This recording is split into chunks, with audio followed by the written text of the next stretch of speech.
Do you want to know how the outsiders built the trade? The story of Africa continues. Episode 8. Europe and the Slave Trade. When Europeans first came to Africa's coasts, they came with ships and hunger for gold, hunger for land, and soon, hunger for people.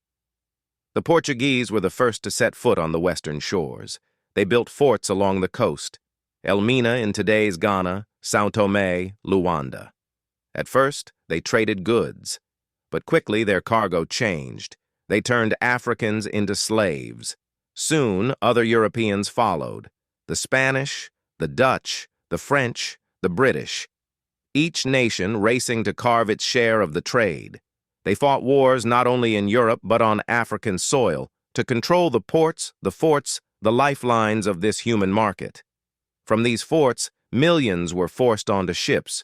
Europeans supplied guns to African rulers in exchange for captives. They created rivalries, encouraged raids, and fueled wars to keep the supply flowing. The more Africa bled, the more Europe grew rich. The slave trade became an entire system, a triangle of death and profit. Ships left Europe with guns, rum, and cloth. They reached Africa, where human beings were bought and chained. They sailed across the Atlantic, where those human beings were sold as slaves in the Americas. And the ships returned to Europe, filled with sugar, tobacco, cotton, all produced by African hands in bondage. Europe's cities grew fat on this trade. Banks, factories, and ports flourished. The wealth of London, Lisbon, Paris, and Amsterdam was built on the suffering of Africa. For Africa, the cost was unbearable. Not only were millions taken, but the outsiders turned kingdoms against each other. Where there might have been unity, there was division. Where there might have been growth, there was decline.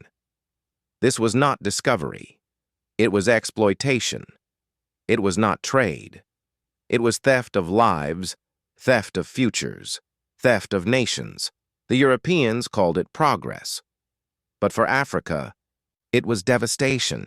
The scars of this trade are still written into the land and still carried in the memory of its people.